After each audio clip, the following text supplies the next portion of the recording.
I get the occasional email about a collection that's in someone's home, has been there for a while, and they're thinking of getting rid of it. And people are concerned that it's going to go right into the trash, and maybe I would want it. Maybe the Internet Archive could make a use of it. One of those emails came in, and it has a happy ending. I find myself with all of the items that were stored in that attic. But it's interesting to note at this point what's involved when I decide to drive 800 miles in one day. This is Jason Scott Talks His Way Out of It, a podcast about technology, history, and getting myself out of debt. Thanks to Jeff Atwood, Daniel Boyd, and the hundreds of other supporters on Patreon and elsewhere who have been supporting me and helping me get out of debt. There's a part of me that finds the challenge and the experience of long-term driving to be amazing, to be one of the most enjoyable experiences for me. I love getting behind the wheel of a car, heading with a vague or definite destination, and finding myself there only to either do a little bit of activity, stay the night, and then turn right around and head back. Maybe it's that I didn't really learn to drive until pretty late in life, but I appreciate the experience of getting behind the wheel and going through landscapes. It's probably also because of how much time behind a screen I find myself spending. I love working on repetitive projects, repetitive tasks, and cleaning things up in some sort of visualized pile, making order out of chaos, or at least labeling out of a pile. And so when I turn and look up and I realize hours or days have gone by, I feel I want to get outside, to travel in some way, see places and people outside of my immediate experience. Online communication is wonderful. It's a miracle, really. But there's just something about heading out on the road. The group that contacted me was contacting me about a person who had spent years of his life capturing television onto DVDs. He had apparently saved many videotapes, but those had been thrown out because they had gotten really moldy. But the DVDs had survived. They weren't sure what exactly was on them, just that there was a lot of them. And after talking with a few potential people about traveling to this widow's house and packing everything up and sending it away, I realized probably nobody was able to do it except for me. The reasoning being that I was going to have to spend something on the order of 5 or 6 hours driving, and for whatever reason, I couldn't find anybody willing to volunteer who didn't live either further or close enough that I felt kind of bad putting this on them. I talked with the widow a number of times, and it was clear she was ready to move on. The items that represented her husband's work, his hobby, while he was alive, held no value for her. They were just binders and spindles full of these discs, and she was fine with them going away, clearing them out, and moving on. After a few back-and-forth discussions, I chose a Friday. I headed out at 7 a.m. with an empty car, going the 400-plus miles from the New York City area to Erie, Pennsylvania, a little stretch of land that connects to the Great Lakes, providing a small amount of coast to the north for Pennsylvania. The best way to get to Erie is to take 1 or 2 major roads, traveling basically in a straight line west and then heading north, just north of Pittsburgh, to find yourself in this very, very small town. I don't need much on these trips. I listen to music to podcasts, or I start phone calls with various people, working over subjects that we both said we should discuss, and just reconnecting with an expansive, meandering conversation to take away a little bit of that time. I love explainer videos, long-form discussions about a subject where somebody has done the research, has illustrative information to go with it, and just travels through a subject, taking me from almost no knowledge to what feels like all of the knowledge. I listened to a couple of those both on my way and back to Erie, Pennsylvania. They represent for me something I sometimes think about doing. I don't want to do documentaries anymore for reasons I've gone into. The amount of effort and time and travel related to the final project is just a ratio I can't afford anymore.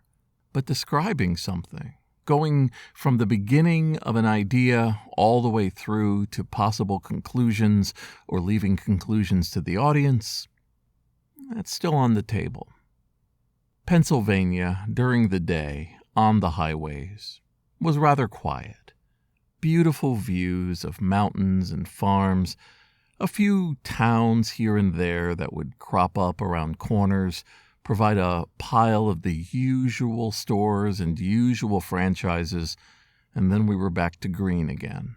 Bridges, hills, and signs of places that I would sometimes consider stopping off for. In truth, though, most of what I stop for are convenience stores. The Wawa, for example, are a chain of combination gas station and fast food places that give you a okay meal and a chance to fuel up before getting back on the road again. They're dependable, they are workhorse, they are easy to find, and they made a good break point as I went. After you get to 4 or 5 hours of solid driving, your mental state changes. If this isn't for you, you can feel absolutely worn down.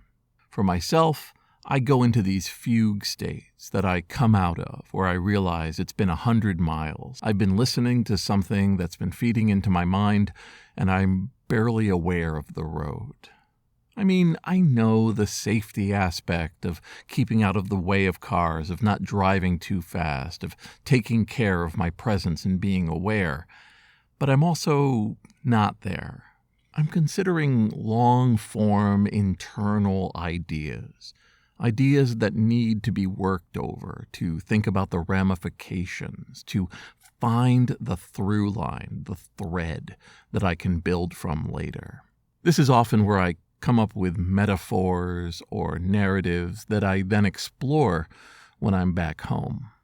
I always have a few burners going, just ideas that are a little bit too deep to come up with on the fly. And these sort of 80-mile-an-hour meditative moments represent a reprieve from distraction, from being called upon and being pulled every which way.